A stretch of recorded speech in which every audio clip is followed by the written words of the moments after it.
In late April and early May of 1943, Allied reconnaissance patrols moving through an olive grove outside Tunis made an extraordinary discovery. Hidden among the trees stood a German Tiger tank, undamaged, fully intact, and apparently operational. Its 88mm gun was still in place, its systems largely untouched. The crew had abandoned it without sabotage. No demolition charges had been set. In the midst of a collapsing front, one of Germany's most feared weapons had been left behind for the Allies to examine at leisure. What investigators extracted from this 60-ton machine proved more valuable than destroying multiple Tigers in battle. The vehicle did confirm the high standards of German engineering, but it also exposed a serious strategic flaw: the Tiger's immense fuel consumption. Its appetite for gasoline was so extreme that sustaining operations across long campaigns placed enormous strain on logistics. The tank's weakness was not thin armor or inadequate firepower. It was its dependence on a supply system that could not reliably support it. By early May 1943, Axis resistance in North Africa had completely unraveled. Between May 7 and May 13, approximately 230,000 German and Italian troops surrendered in Tunisia. The once formidable Afrika Korps effectively ceased to exist. Among the captured units were remnants of Schwere Panzerabteilung 501, one of Germany's elite armored battalions equipped with Tiger tanks. The first Tigers had arrived in Tunisia in late November 1942. On November 23, 3 vehicles from the 501st Heavy Tank Battalion reached Tunis, marking the combat debut of the German heavy tank in North Africa. T-34 tanks from distances exceeding 2,000 meters. The Tiger's main weapon, a modified version of Germany's well-known 88mm anti-aircraft gun, had been adapted for anti-tank use. At long range, it could penetrate any Allied tank's frontal armor while remaining outside effective return fire. American forces first learned of these super-heavy German tanks in early February 1943 through British intelligence channels. The descriptions seemed exaggerated to many U.S. tank crews accustomed to facing Panzer III and Panzer IV medium tanks. Intelligence briefings spoke of a 55-ton-plus vehicle with 100mm frontal armor and a gun lethal beyond 2 kilometers. Skepticism was common. Reality soon replaced doubt. On February 14, 1943, German forces launched Operation Frühlingswind, attacking American positions at Fide Pass in central Tunisia. Elements of the 21st Panzer Division, supported by Tigers from the 501st, struck Combat Command A of the U.S. 1st Armored Division. During the fighting around Sidi Bouzid on February 14th and 15th, the superiority of German armored tactics became evident. On February 15th, Combat Command C attempted a counterattack with 52 Sherman tanks. German forces had prepared a layered ambush, anti-tank guns positioned forward, with Tigers engaging from longer distances. By the time the American unit withdrew, 46 of the 52 Shermans had been destroyed or disabled. A detailed battlefield survey conducted 3 weeks later yielded surprising findings. Tigers participated, though again in small numbers. Sherman tanks armed with 75mm guns needed to approach within roughly 300 meters and strike from the flank or rear to have any realistic chance of penetrating Tiger armor. Meanwhile, Tigers could fire effectively from up to 2,000 meters, largely immune to frontal attack. The emotional toll on American crews was significant. Military medical officers recorded cases of what they informally described as tiger phobia. Even rumors of tiger deployment in a sector often prompted requests for artillery barrages or air support before advancing. The psychological multiplier effect greatly increased the tank's tactical value. By March 1943, specialized training materials were introduced to counter this growing anxiety. Intelligence summaries stressed that tigers were scarce, that they possessed mechanical limitations, and that coordinated tactics could offset their advantages.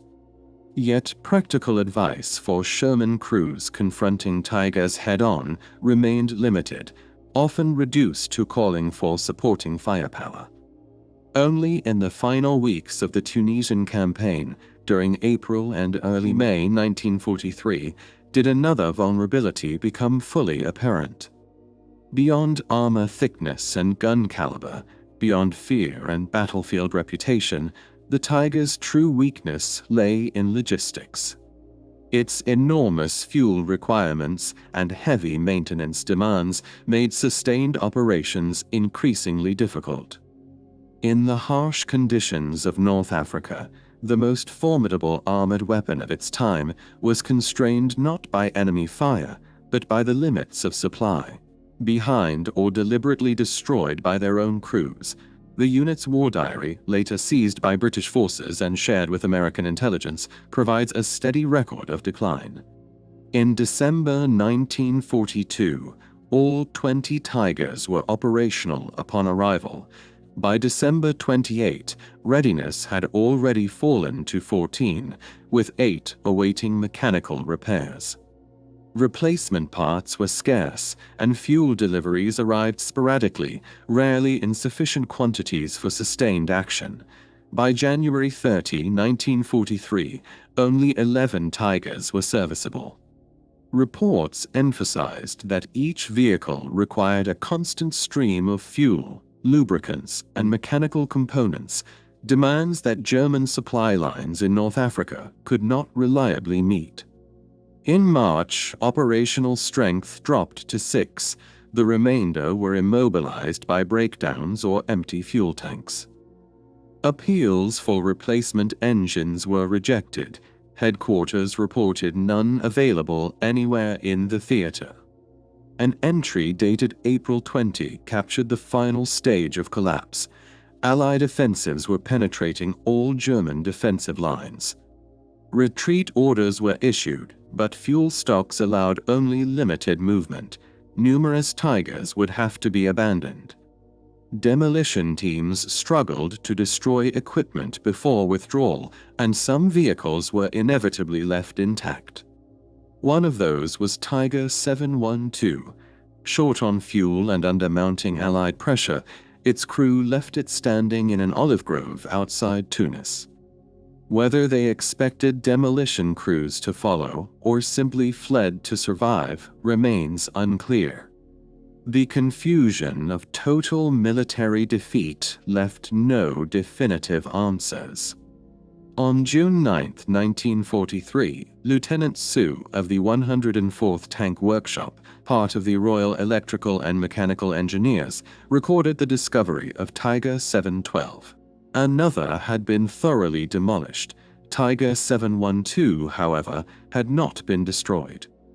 The find generated immediate interest among Allied intelligence officials. Colonel George B. Jarrett, head of the Foreign Material Branch at Aberdeen Proving Ground, was informed that American forces had secured a complete Tiger. Until then, Allied troops had faced the tank in combat without a full technical understanding of its strengths and weaknesses.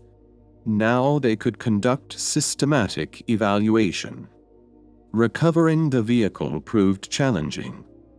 In combat configuration, Tiger 712 weighed nearly 57 tons, far beyond the capacity of standard American recovery equipment designed for 30-ton Sherman tanks.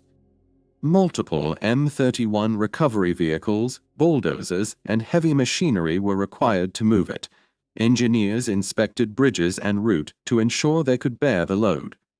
Certain roads were unusable due to weight limits. A trip that would normally take hours stretched into 3 days. Transport to the port near Tunis was conducted largely at night, though by May 1943, German air power over Tunisia had effectively disappeared. At the harbor, loading the tank posed another obstacle. Combined with its shipping cradle, the weight exceeded 65 tons, demanding cranes rated at 70 tons or more. Suitable equipment was located, and Tiger 712 was placed aboard the Liberty ship, SS Samuel P. Bush, for transport across the Atlantic. After roughly 3 weeks at sea, the vessel reached Norfolk, Virginia in early July 1943.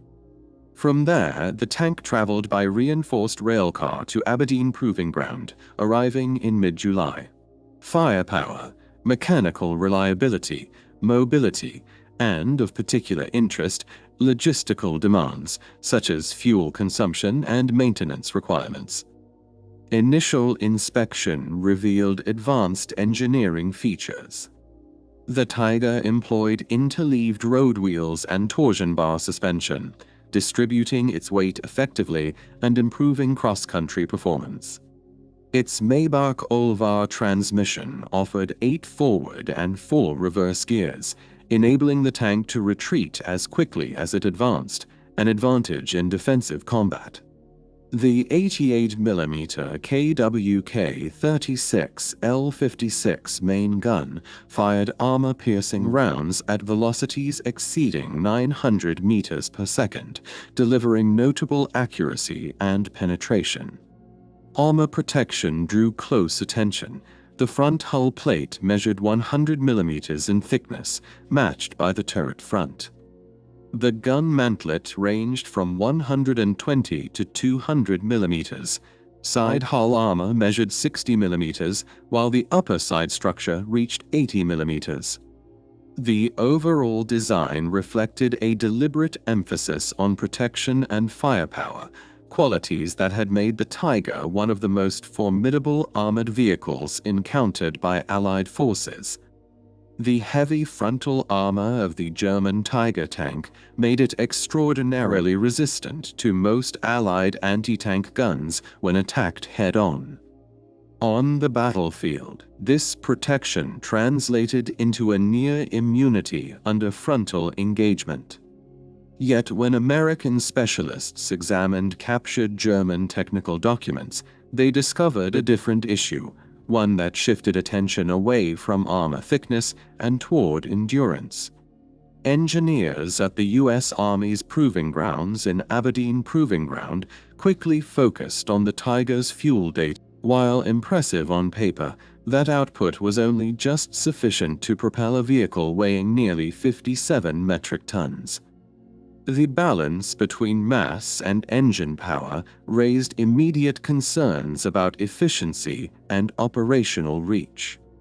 Captured German manuals stated that, under ideal road conditions, the Tiger could travel about 195 kilometers, 121 miles. Off paved roads, the range dropped to roughly 110 kilometers, 68 miles. For American analysts accustomed to the operational flexibility of the M4 Sherman, these numbers appeared unusually limited, even accounting for the Tiger's heavier build. Between July 1943 and January 1944, a comprehensive evaluation program was conducted at Aberdeen. Over 6 months, nearly every aspect of the vehicle's performance was measured, but fuel consumption became the central priority. U.S. armored doctrine relied on maneuver warfare. Tank formations were expected to push deep into hostile territory, often operating far from established supply depots. A vehicle with restricted range, no matter how formidable in combat, presented serious strategic drawbacks. Controlled road trials largely confirmed the German claims. At steady cruising speeds on paved surfaces, the tested vehicle, identified as Tiger 712, burned approximately 195 liters per 100 kilometers, or about 1.2 gallons per mile. With a full load of 140 gallons, this translated to a maximum theoretical range close to 117 miles, aligning closely with the German figure. Conditions changed dramatically once the tank left the pavement. Exercises. Crews performed rapid accelerations and stops, sharp turns, repeated turret rotations, extended idling to mimic observation, and heavy radio communication. Under these operational stresses, fuel burn increased to approximately 6.1 gallons per mile. In such circumstances, the Tiger's usable range fell to around 23 miles before exhausting its fuel supply. The implications were significant.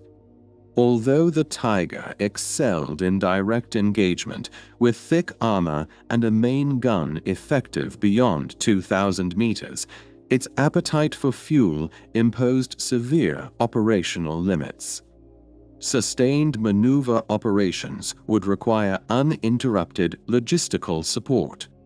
Without frequent refueling, even the most powerful heavy tank would simply become stationary. Aberdeen analysts calculated the logistical burden in practical terms. A single Tiger engaged in active combat operations required an estimated 1,500 to 2,000 gallons of fuel per week. A battalion of 20 Tigers would therefore demand between 30,000 and 40,000 gallons weekly, excluding the needs of accompanying trucks, half-tracks, reconnaissance vehicles, and maintenance equipment. When these additional vehicles were included, total consumption rose substantially. For comparison, American intelligence assessed the fuel requirements of a standard U.S. tank battalion equipped with 53 Shermans. Such a formation required roughly 65,000 gallons per week, a figure that covered every vehicle in the unit. In contrast, a German heavy tank battalion fielding only 20 Tigers consumed nearly the same amount for far fewer tanks. Once support elements were considered, the Tiger represented a formidable tactical weapon, superior armor, long-range firepower, and battlefield dominance in direct confrontation. However, its operational endurance was sharply constrained. Under favorable road conditions, range approached 120 miles. In realistic combat environments, it fell to roughly 30 to 40 miles, or even less under intense action.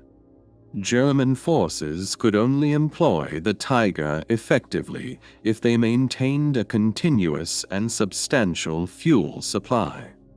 Without it, the tank's greatest weakness would not be enemy fire, but immobility. An immobile Tiger was a defeated Tiger. Allied assessments increasingly concluded that the most reliable way to neutralize Germany's feared heavy tank was not always to destroy it outright, but to starve it of fuel. Intelligence teams compared data from Aberdeen's research with captured German logistical records and uncovered the broader reality. Sustaining Tiger operations had become a severe burden on the German war economy. By 1943-1944, German supply networks were already strained. Even under relatively favorable conditions, they struggled to meet the enormous fuel demands of heavy tank units. Once Allied aircraft began systematically targeting railways, fuel depots, and transport columns, shortages became unavoidable. The Tiger's extraordinary fuel appetite clarified puzzling operational behaviors that Allied observers had noticed throughout 1943. German heavy tank battalions rarely ventured more than 30-40 kilometers from established supply hubs. Long advances were avoided whenever possible, After successful engagements, Tigers often remained in fixed defensive positions rather than pursuing retreating forces. Unit reported a highly successful engagement, 16 Sherman tanks and 3 Cromwells destroyed, with only 1 Tiger lost to mechanical breakdown. Yet, after 4 hours of combat, the battalion had exhausted its fuel supply. The surviving tanks remained stationary, waiting for resupply trucks while Allied forces disengaged. Pursuit was impossible. On July 20, entries noted a 40% reduction in allocated fuel and strict orders to conserve what remained. Offensive operations were suspended. Tigers were limited to static defensive roles until the supply situation improved. The diarist bitterly observed that some of Europe's most formidable tanks were immobilized simply for lack of gasoline. By August 6, 3 Tigers had to be abandoned during the retreat from the Falaise pocket. All were mechanically operational, but their tanks were dry. Crews placed demolition charges, unsure whether they detonated properly, and withdrew on foot. British intelligence uncovered similar documentation elsewhere. The Heavy Panzer Battalion 503 in Italy reported repeated immobilizations due to fuel shortages. On the Eastern Front, records from the 5th SS Panzer Division Viking described combat potential undermined not by enemy fire, but by the inability to sustain fuel deliveries. Across every theater, the same constraint limited Tiger effectiveness. By November 1943, American intelligence circulated tactical recommendations based on these findings. Units were advised to avoid frontal assaults against Tigers when possible. Instead, they were encouraged to maneuver aggressively, forcing German heavy tanks to reposition. Every mile traveled consumed precious reserves. Extended movement could rapidly drain a Tiger's fuel supply, leaving it vulnerable. One instructional production, Understanding German Heavy Tanks, explained that a Tiger consumed roughly 3 to 6 gallons of fuel per mile, depending on terrain and combat conditions. By contrast, the American M4 Sherman typically used less than 1 gallon per mile. In practical terms, American armored units could operate 5 or 6 times farther on comparable fuel loads. Crews were taught to exploit this mobility advantage, drawing Tigers into prolonged maneuvers, exhausting their supply, and striking once they lost operational flexibility. Events in Normandy during the summer of 1944 confirmed the analysis. As Allied forces broke out from the beachheads in July and August, German armored formations struggled to conduct mobile warfare. Heavy battalions equipped with Tigers and Panthers were frequently halted not by battle damage, but by empty fuel tanks. American armored divisions advanced roughly 130 miles in a single week during the breakout. Even fully fueled Tigers could not sustain such tempo, with an effective combat range of about 40 miles, they were barely capable of shifting between defensive sectors, let alone executing rapid operational maneuvers. The liberation of France in August and September 1944 provided stark physical evidence. Reconnaissance patrols encountered numerous abandoned Tigers and Panthers along German withdrawal routes. Most showed little visible combat damage. Nearly all had run out of fuel.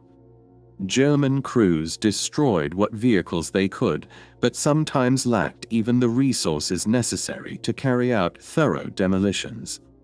Operational tanks were simply left behind once their fuel was gone. The crisis reached its most dramatic expression during the Ardennes offensive in December 1944. Advance, that assumption proved fatal. American forces successfully defended or destroyed key supply dumps, and German armored columns gradually stalled across Belgium as their reserves disappeared. Kampfgruppe Peiper, spearheading the 6th Panzer Army, advanced roughly 60 kilometers before fuel exhaustion halted its momentum. Among its vehicles were Tigers from the 1st SS Panzer Division. Witnesses near Stoumont and Le Glaise described heavy tanks lining the roadsides, disabled not by enemy shells but by empty tanks. Major Hal D. McCorn, an American officer captured by Peiper's force who later escaped, recalled German officers openly discussing their desperate need for captured American fuel. When those supplies failed to materialize, the offensive unraveled.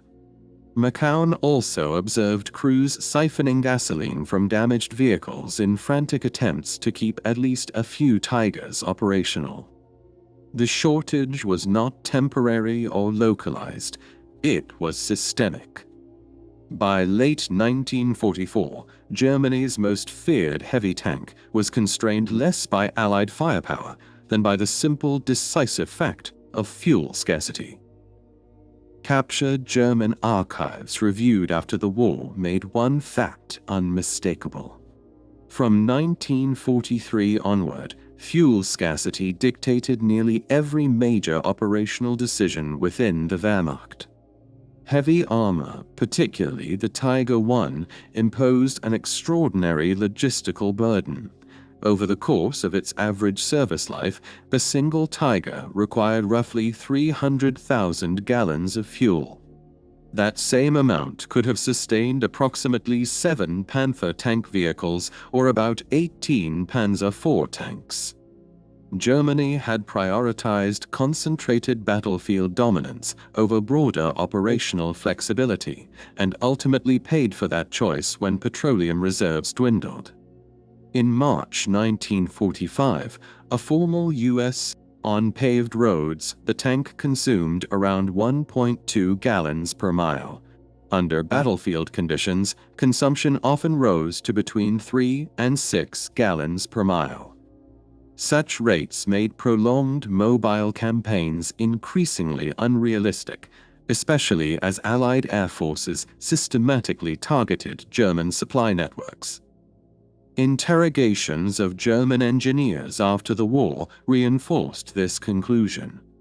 Designers at Henschel acknowledged that fuel efficiency concerns had surfaced early in development. However, military authorities consistently overruled these warnings, demanding maximum armor thickness and the most powerful gun available. Senior engineer Erwin Aders testified in May 1945 that internal calculations predicted a road range of roughly 120 kilometers, considerably less in combat. Procurement officials were informed but accepted the limitation, believing the Tiger's superiority would deliver rapid victories before fuel shortages became decisive. Events proved otherwise. Ferdinand Porsche, whose alternative Tiger design was rejected, later explained that both prototypes suffered from excessive fuel demands. His gasoline-electric transmission concept was in fact even less efficient than Henschel's mechanical system. Engineers understood the technological constraints of 1942. A 55 to 60-ton armored vehicle simply could not achieve economical fuel consumption. Nonetheless, strategic leadership insisted on extreme protection and firepower, discounting logistical sustainability. The result was a tank capable of overpowering opponents tactically, but incapable of supporting extended operations. In the post-war era, the Tiger became a case study in military education. To the Aberdeen Proving Ground, it remained there for decades as a training exhibit. For 46 years, it served as a tangible demonstration of how engineering excellence can falter when operational realities are ignored. In 1989, the tank was sent to Germany for restoration before eventually returning to the United States. Today, it is displayed at Fort Moore, formerly Fort Benning, within the U.S. Army's Armor and Cavalry Collection. Portions of its hull and turret remain cut away, allowing students to examine internal systems firsthand. The intelligence gained from testing Tiger 712 influenced Allied tactics during the final stages of the war. American crews learned that the Tiger's most critical weakness was not in its armor layout, but in its appetite for fuel. Sustained maneuver warfare became nearly impossible once Allied aircraft disrupted supply lines. Recognizing this vulnerability allowed opposing forces to counter the Tiger without matching its armor thickness or gun caliber. The long-term impact extended into American armored vehicle development. Designers of the M48 pattern in the 1950s achieved fuel efficiency exceeding 1 mile per gallon, despite the tank's 47-ton weight and 90mm main gun.